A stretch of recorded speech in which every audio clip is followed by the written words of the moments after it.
C'est un matin ordinaire à Dardenne, dans le Tennessee. Les oiseaux chantent, le soleil se lève lentement, et dans une petite maison à la lisière de la forêt, Holly Bobo, 20 ans, commence une journée normale. Elle est assise, à la table de la cuisine, boit son café et ses notes pour l'examen à venir. Aujourd'hui est un jour important pour elle, une autre étape sur le chemin de la réalisation de son rêve de devenir infirmière. Peu après, ses parents lui disent au revoir pour aller travailler. Holly reste seule dans la maison, tandis que son frère aîné Clint dort encore. Quelques minutes plus tard, elle reçoit un appel de son petit ami. Ils discutent brièvement, puis elle raccroche. Rien laisse présager que ce sera le dernier moment normal de sa vie. Puis tout à coup, un grand cri. Un voisin s'arrête, écoute. Il connaît cette voix. Elle est paniquée, effrayée. Dans la maison, Clint se réveille. Il entend des voix dehors dans le carport, regarde par la fenêtre et n'en croit pas ses yeux. Holly est là avec un homme. Elle s'agenouille devant lui. Ils parlent ensemble. Son frère est encore endormi. Il suppose que c'est son petit ami. Peut-être qu'ils se disputent, mais quelque chose ne va pas. Pendant ce temps, sa mère reçoit un appel inquiétant. Une voisine dit que quelqu'un a entendu des cris provenant de la maison de Bobo. Un frisson glacé parcourt l'échine de Karen Bobo. Elle prend immédiatement le téléphone, compose le numéro de sa fille. Pas de réponse. Les prochaines minutes seront décisives. Clint voit du coin de l'œil Holly et l'homme marcher lentement dans le bois adjacent. Elle marche apparemment de son plein gré. Mais pourquoi? Quelques secondes plus tard, elle disparaît. La police a été immédiatement impliquée et une recherche nationale a commencé. Mais elle a disparu sans laisser de traces. Ce n'est que des années plus tard que l'on découvrira ce qui est arrivé à Holly Bobo pendant ses dernières heures dans la forêt. Dardenne, Tennessee, une petite ville que beaucoup de gens en dehors de l'État ne connaissent pas. Ici, tout le monde se connaît. La communauté est très soudée, la vie est calme. C'est dans cet environnement que grandit Holly Lynn Bobo. Holly est née le 12 octobre 1990. Elle est la plus jeune enfant de Dana et Karen Bobo et a un frère plus âgé, Clint. Sa famille est terre-à-terre, amicale et surtout, ils se serrent les coudes. Son père travaille comme élagueur, sa mère comme enseignante à l'école primaire locale. Holly elle-même est décrite par tout le monde comme étant gentille, serviable et déterminée. Dès son plus jeune âge, elle développe une passion pour le chant. Elle se sent particulièrement à l'aise à l'église et se produit régulièrement avec sa cousine Whitney Duncan. Plus tard, Whitney devient même une chanteuse de country très connue. Mais Holly prend un autre chemin. Son grand objectif, elle veut devenir infirmière. Elle est déjà inscrite au programme de formation d'infirmière licenciée au Tennessee Technology Center de Parsons. Ses amis et sa famille racontent plus tard qu'elle était pleine d'enthousiasme. Elle voulait aider les gens. En dehors de l'école, Holly passe beaucoup de temps avec sa famille et son petit ami Drew Scott. Les deux ont une relation sérieuse. Ils portent même des bagues de promesses l'un pour l'autre, un symbole de leur futur commun prévu. Drew est dans les parages ce matin-là, lorsque Holly disparaît. Il va chasser sur la propriété de sa grand-mère. Holly mène une vie discrète mais heureuse. Elle n'est pas une rebelle. Elle n'aime pas prendre de risques. Elle n'a pas d'ennemis. Cela rend sa disparition d'autant plus mystérieuse. Qui pourrait lui faire du mal? Et pourquoi? La recherche de réponses commence. Mais la vérité est plus compliquée qu'il n'y paraît. Nous sommes le 13 avril 2011, un matin de printemps tranquille, à Dardenne, Tennessee. Le soleil se lève lentement au-dessus de la cime des arbres. Les oiseaux gazouillent et la petite ville s'éveille à la vie. Dans la maison de la famille Bobo, la journée commence comme d'habitude. Holly est assise à la table de la cuisine, boit son café et ses notes pour l'examen à venir. Aujourd'hui est un jour important pour elle, car elle est déterminée à réussir sa formation d'infirmière. À l'étage, son frère Clint dort encore, tandis que ses parents, Dana et Karen, se préparent pour aller travailler. Leur père, un arboriculteur expérimenté, et leur mère, qui travaille comme enseignante en école primaire, ont déjà fait leur routine matinale. Avant de quitter la maison, Karen prépare une boîte à lunch pour sa fille, lui jette un dernier regard et lui dit au revoir avec un sourire. Quelques minutes plus tard, elle s'en va avec son mari. Vers 7h30, le téléphone portable de Holly sonne. Son petit ami Drew est à l'autre bout du fil. Il passe la matinée sur le terrain de sa grand-mère et profite de l'occasion pour lui donner un petit coup de fil. Il bavarde pendant quelques minutes, puis elle raccroche. Rien dans cette conversation n'indique que c'est peut-être la dernière fois que quelqu'un de son entourage lui parle normalement. Quelques minutes plus tard, à 7h42, elle passe un dernier coup de fil. Cette fois-ci, avec une amie de son école. Elle parle de l'examen à venir, encore quelques informations, puis la conversation se termine. Ce qui se passe ensuite soulève encore aujourd'hui des questions. Non loin de là, un voisin entend un bruit qui lui fait dresser l'oreille. C'est un son court mais intense, différent des bruits quotidiens du matin. Au début, il n'est pas sûr de ce qu'il a entendu exactement, mais un sentiment inquiétant persiste. Après un moment de réflexion, il prend le téléphone et appelle sa mère pour lui en parler. Elle le prend au sérieux et décide d'en informer Karen Bobo. Karen est à son école et se prépare pour son cours quand le téléphone sonne. La voix à l'autre bout semble inquiète. Quelqu'un aurait entendu un bruit inquiétant provenant de la propriété des Bobos. Karen sent une tension se répandre en elle. Sans hésiter, elle prend son téléphone portable et appelle Holly. Ça sonne. Pas de réponse. Elle essaie encore une fois. De nouveau rien. Pendant ce temps, Clint se réveille, alors qu'il dormait profondément jusqu'à maintenant. Son chien aboie anormalement fort, ce qui le pousse finalement à se lever et à regarder par la fenêtre. Son regard se pose sur la porte cochère, où il voit sa sœur, mais elle n'est pas seule. Un homme se tient à côté d'elle. Il porte des vêtements de camouflage. Son attitude est tendue. Holly s'agenouille devant lui. Ses mains sont dans les siennes. On dirait qu'ils se parlent, qu'ils ont une conversation sérieuse. Clint se frotte les yeux, essaie de comprendre la situation. Pour lui, il semble que sa sœur parle à son ami Drew. Peut-être une dispute, peut-être une conversation de clarification.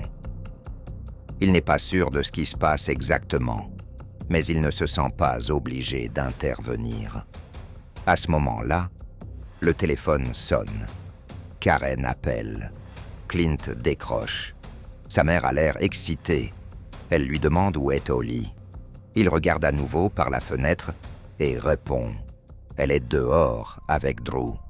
Pendant un moment, c'est le silence à l'autre bout. Puis Karen dit d'une voix ferme. Clint, ce n'est pas Drew.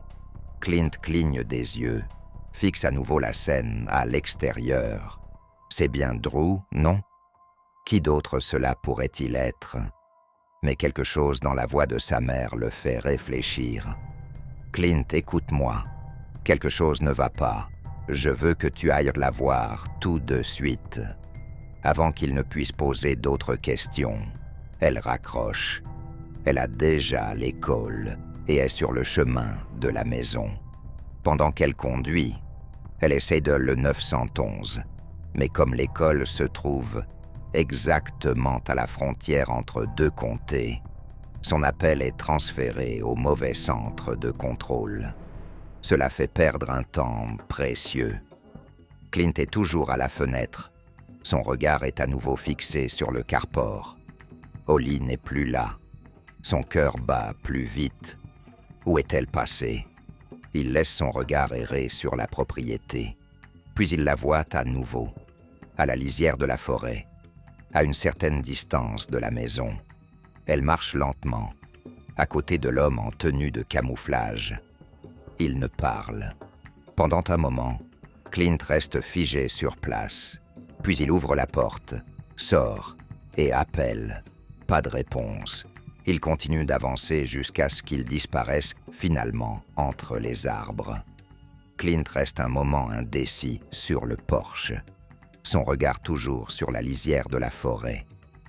Quelque chose semble étrange, mais il ne peut pas dire exactement quoi. Il vient de voir Holly. Elle n'a pas couru. Elle n'a pas trébuché.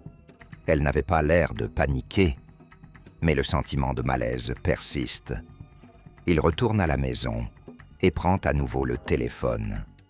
Peut-être que Drew pourra lui confirmer qu'il vient d'aller voir Holly, mais lorsqu'il compose son numéro, personne ne répond. À ce moment-là, Karen prend à nouveau une décision qui change le cours de la matinée. Elle est déjà en route pour rentrer chez elle. Et après que son appel au 911 ait été mal aiguillé, elle arrive enfin au bon centre de contrôle. Sa voix est agitée lorsqu'elle explique que quelque chose ne va pas. Sa fille n'est plus joignable et le voisin a signalé un bruit inquiétant. Elle demande que quelqu'un se rende immédiatement à la maison. Pendant ce temps, Clint pointe. Il se dirige vers la porte cochère, à l'endroit où Holly se tenait il y a quelques instants. Ce n'est que maintenant qu'il le remarque. Quelque chose de rouge sur le sol, une petite tache à côté de la voiture d'Holly. Son pouce accélère, l'air semble soudain lourd. Une image se forme lentement dans sa tête, mais c'est comme si son esprit ne voulait pas la laisser se former. Karen roule à toute vitesse la route de campagne. Ses mains agrippent le volant. Elle essaie de concentrer sur la route, mais son regard se dirige toujours vers le téléphone. Elle compose à nouveau le numéro de Holly. Encore rien. Puis Clint. Il décroche immédiatement. Sa voix est soudain différente, nerveuse, incertaine. Il lui dit qu'il dehors, que Holly n'est plus là et qu'il a découvert quelque chose sur le sol. Karen sent que l'air lui manque. Quelque chose s'est passé, quelque chose qui ne devrait pas se passer. Elle appuie sur la pédale d'accélérateur. Elle doit rentrer chez elle. Tout de suite, quelques minutes plus tard, elle arrive. Son cœur bat si fort qu'elle peut à peine arrêter le moteur. Avant même de s'être correctement garée, elle ouvre la porte et se précipite la maison. Clint se tient sur le pas de la porte, les yeux grands ouverts. Elle s'arrête, suit son regard. Puis elle le voit aussi. Un moment de silence, puis Karen reprend son souffle. Quelques instants plus tard, la propriété est entourée de voitures de police. Les sirènes brisent le silence du matin. Les agents parlent dans leur radio, jettent des regards pressés autour d'eux. Ce qui avait commencé comme une journée normale s'est transformé en une recherche à grande échelle. Une qui va durer 2 années. Car il n'y a aucune trace de Holly. Les premières forces d'intervention entrent dans la propriété et sécurisent les environs. Les policiers parlent avec Karen et Clint, essaient de comprendre ce qui s'est passé exactement. Mais il y a plus de questions que de réponses. Un agent met Clint à l'écart, lui demande de décrire exactement ce qu'il vit. Clint le répète, mais ça semble toujours étrange, même pour lui. Holly était dehors avec quelqu'un qui l'avait pris pour Drew. Elle n'avait pas l'air paniquée. Elle est partie avec lui. Mais maintenant qu'il le dit à nouveau, il se rend compte à quel point c'était vraiment bizarre. Pourquoi Holly irait-elle avec quelqu'un comme ça, au milieu de la matinée, sans prévenir? Les officiers jettent un coup d'œil à la tache rouge sur le sol. Un technicien de la police scientifique se penche, prend un échantillon, puis commence la fouille systématique du terrain. Il n'y a pas de signe de lutte, pas de traces claires qui indiquent ce qui s'est passé exactement. Mais une chose est sûre, Holly n'est plus là. Les enquêteurs attrapent son téléphone portable, veulent vérifier si elle récemment envoyé des messages ou appelé quelqu'un. Mais rien nous qu'elle avait l'intention de quitter la maison. La dernière activité date de son appel téléphonique avec son ami à 7h42. Après cela, rien. Alors que la police prend les premières mesures, la nouvelle de la disparition de Holly se répand comme une traînée de poudre.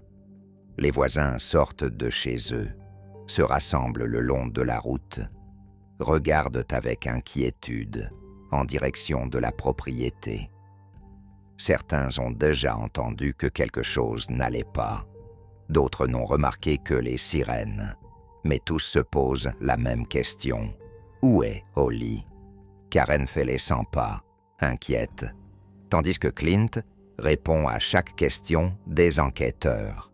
Il parle de la conversation téléphonique avec la voisine, de la voix qu'elle a entendue, de l'observation de Clint à la fenêtre. Les enquêteurs écoutent attentivement, mais il y a tellement de fins ouvertes. Puis un nouvel indice. Le téléphone portable de Holly est localisé. Le signal se déplace, loin de sa maison. Les enquêteurs suivent la position en temps réel.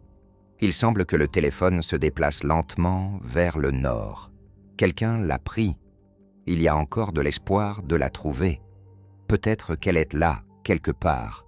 Peut-être qu'elle peut être ramenée à la maison tout de suite. Mais à chaque minute qui passe, la situation devient plus grave. Un hélicoptère est demandé pour effectuer des recherches aériennes dans les environs. Des volontaires de la ville se portent volontaires pour participer à la recherche. Des voitures de patrouille parcourent les rues. Les agents frappent aux portes, interrogent les habitants. Ils espèrent que quelqu'un a vu quelque chose, que quelqu'un peut fournir une information décisive. Mais rien. Aucune trace, alors que les heures passent et que le soleil atteint lentement son point le plus haut dans le ciel. Une prise de conscience commence à s'imposer, que personne ne veut exprimer. Holly aurait dû réapparaître depuis longtemps, mais elle est partie, tout simplement disparue, et personne ne sait pourquoi, alors que la police fouille le terrain. L'incertitude devient de plus en plus insupportable pour la famille de Holly. Karen se tient devant la maison.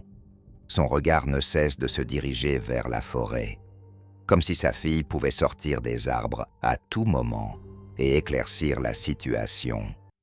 Mais à chaque minute qui passe, il devient de plus en plus clair que Holly ne reviendra pas comme ça. Pendant ce temps, les enquêteurs se concentrent sur le signal de son téléphone portable. Il continue à se déplacer vers le nord, s'éloignant de plus en plus de la maison. Les officiers font tout leur pour déterminer l'emplacement exact, mais ce n'est pas facile dans les vastes zones boisées autour de Dardenne. Les cimes épaisses des arbres et les routes isolées rendent difficile une localisation précise. Malgré tout, ils n'abandonnent pas. Pendant ce temps, la recherche s'étend. Voisins, amis, connaissances. De plus en plus de gens viennent à la maison des bobos pour s'informer et proposer leur aide. Les premières équipes de recherche sont rapidement organisées. Des hommes, munis de lampes de poche et de bâtons de marche, se rendent dans les forêts environnantes. Tout le monde sait que le temps joue un rôle crucial. Vers midi, une nouvelle information parvient à la police. Le téléphone portable de Holly a brièvement envoyé un autre signal. Cette fois-ci d'une zone proche d'une grande route de campagne. Mais quand les officiers arrivent à l'endroit, il n'y a rien. Pas de téléphone portable, pas de traces de Holly. C'est comme si le signal s'était soudainement volatilisé. Au même moment, les forces d'intervention continuent de fouiller la propriété de la famille. Ils inspectent la maison, le garage, l'allée. Ils trouvent quelque chose qui pourrait être important pour l'enquête. Une empreinte de chaussure, à peine visible dans le sol mou, légèrement effacée, comme si quelqu'un était parti à la hâte. Les questions s'accumulent. Qui était l'homme avec qui Holly a été vue? Était-ce quelqu'un qu'elle connaissait? Quelqu'un en qui elle avait confiance? Ou peut-être n'avait-elle pas le choix? Les premières informations sur sa disparition dans les informations locales. Des images de Holly sont montrées à la télévision, accompagnées d'une demande urgente d'informations. Son sourire radieux, ses cheveux blonds. Il est difficile d'imaginer qu'une jeune fille comme elle puisse disparaître comme ça. Karen donne les premières interviews, lance un appel au public. Elle parle directement à la caméra. Sa voix tremble alors qu'elle demande que sa fille rentre saine et sauve à la maison. La peur dans ses yeux est évidente. La police évalue maintenant les premiers interrogatoires. Le voisin qui a entendu le grand cri est à nouveau interrogé. Mais il ne peut pas dire exactement ce qui est passé, juste que c'était un bruit soudain et paniqué qui venait de la direction de la maison. Clint répète son observation. Holly avec un homme en tenue de camouflage, apparemment en pleine conversation, puis le départ lent en direction de la forêt. Mais pourquoi Holly irait-elle avec lui? Et qui était cet homme? Plus les heures passent, plus l'inquiétude grandit. Les forces de l'ordre utilisent des chiens renifleurs, ratissent les zones environnantes, mais le temps joue contre eux. Les heures passent, la journée s'achève, mais il n'y a toujours aucune trace de Holly. Le soleil commence déjà à se coucher lorsque les premières équipes de recherche reviennent. Ils ont cherché dans les champs, au bord des routes et dans les bois, mais personne n'a rien trouvé qui pourrait révéler Holly ou l'endroit où elle se trouve. L'ambiance est tendue. Chaque bruit dans les sous-bois, chaque mouvement dans les hautes herbes fait flamber l'espoir. Mais cela ne mène toujours nulle part. La police reste mobilisée en force.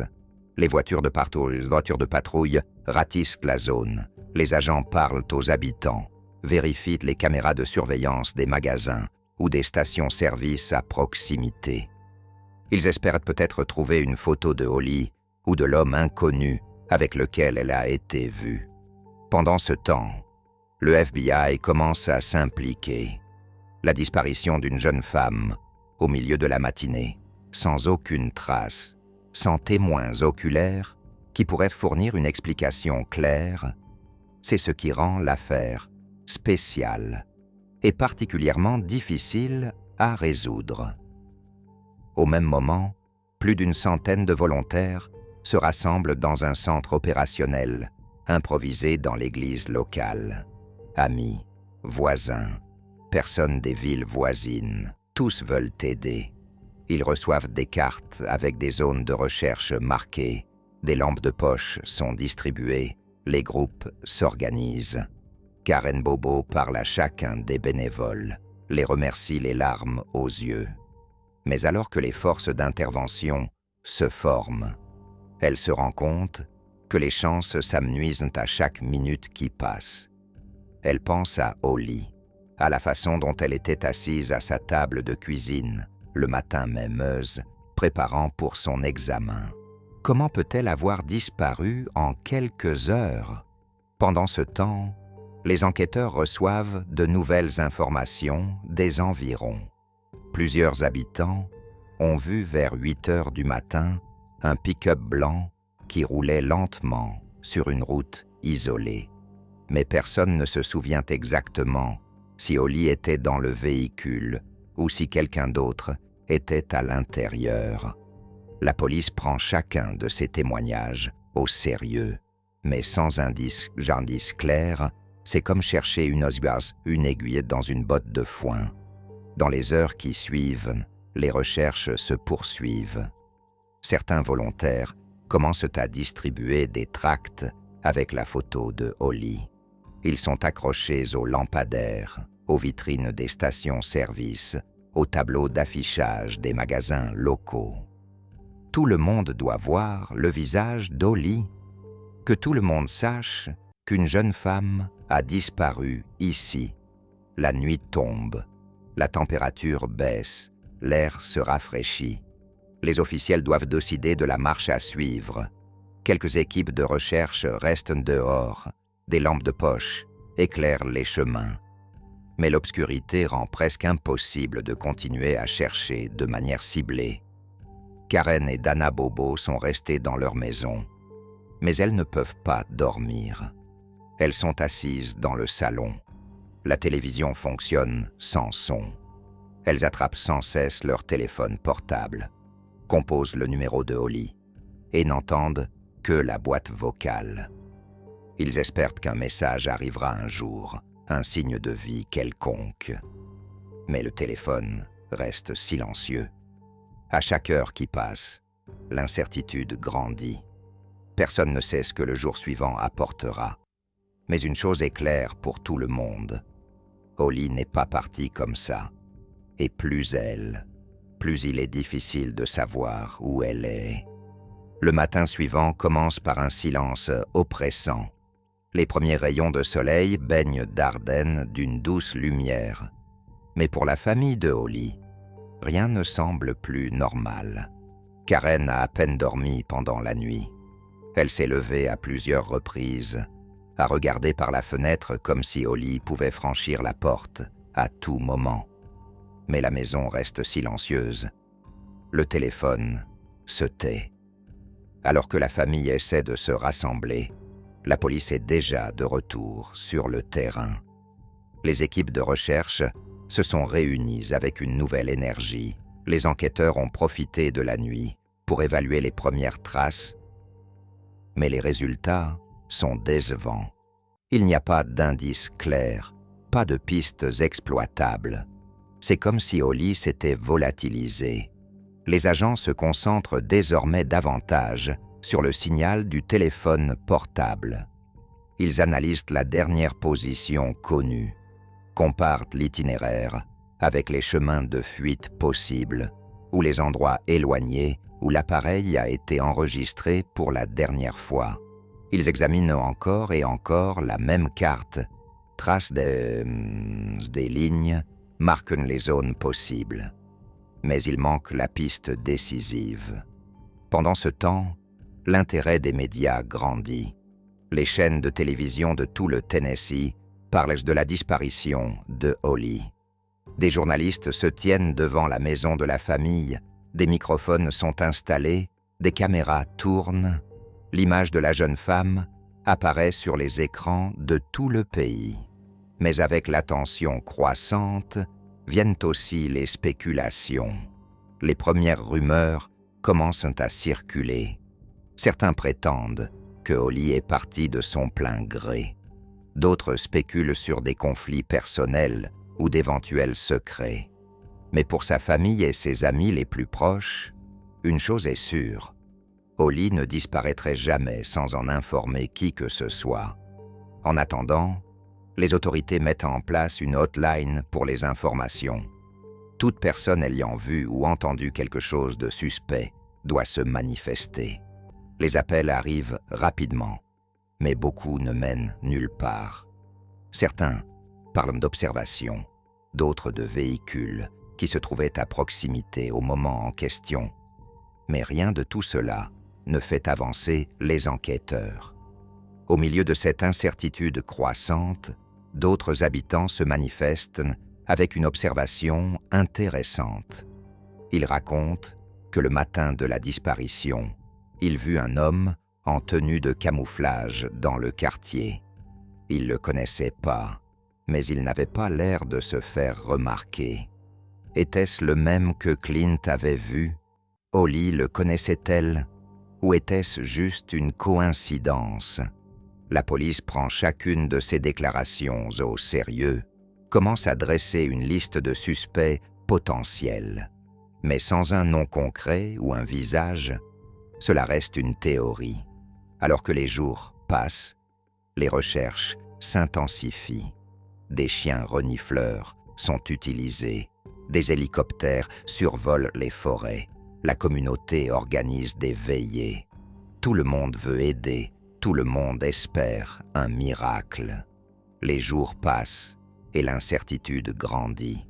Ce qui a commencé comme une opération de recherche à grande échelle se transforme lentement en une épreuve de patience épuisante.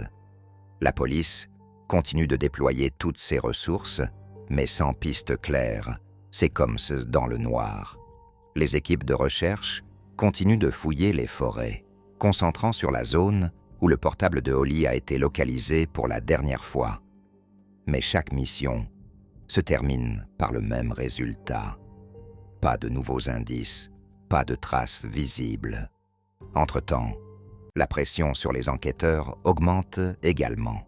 Les médias parlent 24 heures sur 24 de la disparition de la jeune femme. Les talk shows invitent des experts qui analysent l'affaire.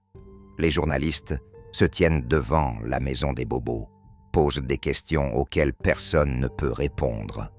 Pourquoi Holly a-t-elle disparu au milieu de la matinée, dans une ville où tout le monde se connaît? Comment se fait-il que personne n'ait vu exactement ce qui s'est passé? Pour Karen et Dana Bobo, ces jours sont insupportables. Ils savent que la police fait de son mieux, mais le sentiment d'impuissance les déchire. Leur maison, qui autrefois un lieu sûr, est maintenant un centre d'agitation. Des amis, des voisins et des étrangers passent, proposent leur aide, apportent de la nourriture pour soutenir la famille. Mais ce dont ils ont vraiment besoin, c'est d'une réponse. Alors que le public continue de s'interroger, les enquêteurs se concentrent de plus en plus sur l'entourage de Holly. Tous ceux qui la connaissaient sont interrogés. Amis, connaissances, voisins, personne n'est laissé de côté. Ils reconstruisent ces derniers jours, cherchent d'éventuels conflits ou des indices qui ont été négligés jusqu'à présent. Mais rien n'indique qu'Holly soit partie de son plein gré. Puis, une nouvelle piste. Un témoin se manifeste et raconte que le jour de sa disparition, il vit un véhicule dans les environs. Un pick-up de couleur claire qui roulait lentement sur une route isolée. La description ressemble à celle déjà donnée par d'autres habitants du quartier. Serait-ce l'indice décisif? La police suit immédiatement la piste, vérifie les véhicules dans les environs, interroge les propriétaires de telles voitures. Mais la recherche s'avère plus difficile que prévu. Il y a beaucoup de véhicules similaires dans la région, et sans un numéro d'immatriculation précis, cela reste une aiguille dans une botte de foin. Pendant ce temps, une conclusion désagréable se lentement dans la communauté. Si Holly n'est pas partie de son plein gré, que s'est-il passé? L'insécurité grandit, et avec elle, la peur. La ville, habituellement pour sa sécurité, se soudain différente. Les gens verrouillent leurs portes plus tôt, font plus attention à leur environnement. Tout le monde se demande: quelqu'un parmi eux est-il responsable? La recherche se poursuit. Mais après des jours sans nouvelles informations, une question commence à s'installer dans l'esprit des gens. Holly est-elle toujours là, quelque part? Ou la vérité est-elle bien plus compliquée qu'ils ne le pensaient au départ? Mais un nouveau rebondissement survient. Un chasseur qui se rend régulièrement dans une zone forestière isolée signale à la police qu'il y a trouvé quelque chose d'inhabituel. Il s'agit d'objets personnels éparpillés sur le sol de la forêt. Les enquêteurs se précipitent sur le lieu de la découverte, bouclent les environs et commencent à enquêter. Il devient vite évident que ces objets appartiennent vraiment à Holly. Une carte d'identité, un reçu froissé avec son nom, une coque brisée qui pourrait correspondre à son téléphone portable. La police considère cette découverte comme importante. C'est le premier indice tangible depuis sa disparition. Mais cette découverte aussi de nouvelles questions. Pourquoi ces objets sont-ils là? Étaient laissés intentionnellement ou perdus? Et qu'est-ce que cela signifie pour l'endroit où se trouve Holly? Alors que l'enquête accélère, l'attention des médias grandit à nouveau. Les chaînes d'information diffusent des reportages en direct du lieu de la découverte. Les experts spéculent sur les scénarios possibles. Quelqu'un a-t-il délibérément placé ces objets à cet endroit? Ou s'agit-il d'une découverte fortuite qui n'a rien à voir avec leur disparition? Pour la famille, c'est un moment difficile. D'un côté, la découverte signifie que les recherches n'ont pas été vaines. D'autre part, elle confirme une réalité amère. Holly n'est toujours pas rentrée à la maison. Les enquêteurs commencent à fouiller systématiquement la zone autour du lieu de la découverte.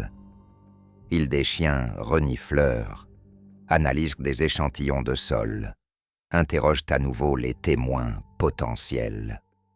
Tout cela dans l'espoir que la prochaine piste ne se fasse pas attendre longtemps. La découverte des objets personnels de Holly apporte une nouvelle énergie à l'enquête. Alors que la police ratisse la zone, l'espoir grandit de pouvoir enfin suivre une piste décisive. Les chiens de recherche sont à nouveau utilisés. Les agents parcourent chaque mètre de la forêt, surveillant la moindre variation du terrain. Peut-être y a-t-il quelque part d'autres indices qui ont été négligés jusqu'à présent. Mais après des heures de recherche intensive, le résultat reste décevant. Les objets trouvés sont les seules traces jusqu'à présent. Il n'y a pas d'empreinte de pas, pas de marque fraîche dans le sol.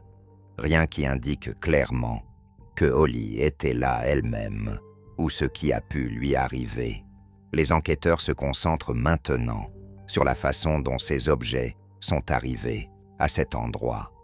Est-ce qu'elle les a perdus elle-même? Ou ont-ils été placés là délibérément? Si c'est le cas, pourquoi ici? Est-ce une manœuvre de diversion? Une coïncidence? Ou cela pourrait-il signifier que quelqu'un savait exactement qu'ils seraient trouvés? Alors que la police se penche sur ces questions, la famille se retrouve dans une situation émotionnelle exceptionnelle.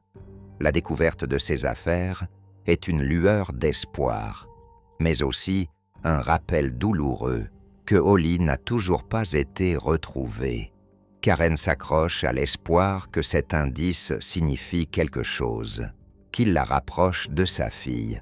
Mais au début, cette piste n'a pas abouti non plus, et l'affaire s'est donc refroidie au fil du temps. Aucune des pistes n'a finalement abouti à une percée, et les années passèrent ainsi. Mais soudain, le 5 mars 2014, presque 3 ans après la disparition de Holly, le Tennessee Bureau of Investigation, une nouvelle inattendue.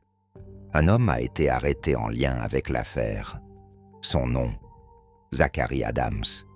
Zach Adams, alors de 29 ans, est déjà connu des autorités. Il a une longue liste de condamnations pour des délits de drogue et de violence. Les enquêteurs l'ont déjà interrogé une fois, mais à l'époque, il n'y avait pas assez de preuves pour le relier directement à la disparition de Holly. Maintenant, cela a changé. La police fouille sa propriété à Holladay, Tennessee. Ils tombent alors sur plusieurs objets qui importants pour l'enquête. Un indice décisif est le lien entre les derniers lieux connus d'Adam et de Holly. En plus, il y a des témoignages qui le rapprochent du lieu du crime. Quelques jours plus tard, une autre arrestation suit. Jason Autry, un ami proche de Zach Adams. Lui aussi est un petit délinquant multirécidiviste, surtout connu pour le trafic de drogue. Alors que l'enquête se poursuit, les autorités se penchent sur un troisième homme, Dylan Adams, le jeune frère de Zach. Dylan, qui a des capacités mentales réduites, fait une déclaration qui oriente définitivement l'affaire dans une nouvelle direction. Il affirme qu'il a vu Holly chez son frère Zach la nuit de sa disparition et qu'elle n'était pas là par choix. Avec ces déclarations et ces nouvelles preuves, l'accusation porte officiellement plainte contre Zach Adams pour enlèvement et autres délits graves. Pendant ce temps, un autre rebondissement surprenant se produit. Shane Austin, un autre ami des frères Adams, est également considéré comme un suspect. On lui offre l'immunité s'il aide les enquêteurs à trouver des preuves supplémentaires. Mais avant de pouvoir témoigner, il se suicide en février 2015. Ces événements soulèvent de nouvelles questions. Shane Austin en savait-il plus qu'il ne voulait l'admettre? Et pourquoi sa vie a-t-elle pris fin juste avant qu'il ne témoigne au tribunal? Les mois passent, et alors que la justice se pour le procès, quelque chose d'inattendu se produit en septembre 2014. Le 7 septembre 2014, deux hommes cherchent une plante spéciale dans une forêt isolée près du comté de Decatur lorsqu'ils tombent sur quelque chose qui leur donne des frissons. Ils découvrent des restes humains. Ils alertent immédiatement les autorités qui bouclent le site à grande échelle et commencent à enquêter. L'analyse médico-légale apporte une triste certitude. Les restes appartiennent à Holly Bobo. En plus de plusieurs fragments d'os, une partie de son crâne est retrouvée. L'examen révèle une blessure à la tête, mais le déroulement exact des événements n'est pas clair. De plus, les enquêteurs découvrent d'autres objets sur le lieu de la découverte, dont des vêtements et des effets personnels de Holly. Avec cette découverte, la dynamique de l'affaire change. L'accusation peut maintenant prouver que Holly n'a pas seulement été enlevée, mais que son sort est définitivement scellé. L'accusation contre Zach Adams est modifiée en conséquence pour inclure le chef d'accusation le plus grave. Peu après la découverte, Jason Autry, qui est déjà en détention provisoire, commence à coopérer.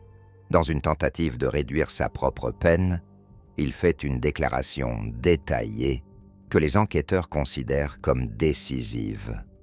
Autry affirme qu'il était avec Zach Adams le jour de la disparition.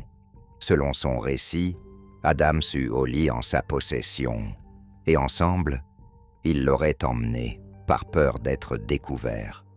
Autry raconte qu'ils avaient prévu de la laisser dans une zone isolée. Ces déclarations sont explosives, mais elles soulèvent aussi de nouvelles questions.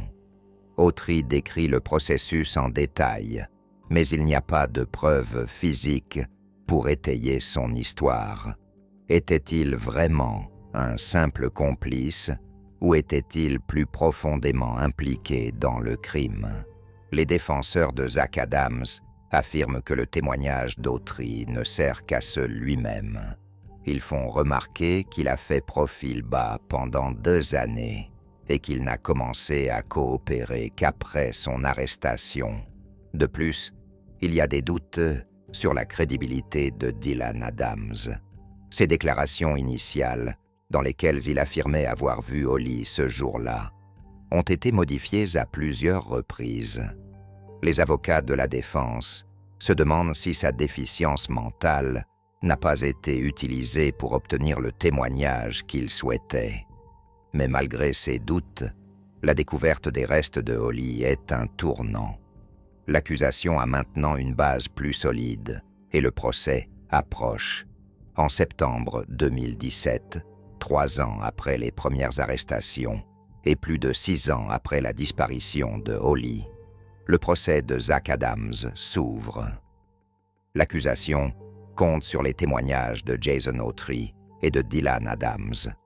Autry fournit un récit détaillé qui dessine l'image d'un déroulement planifié.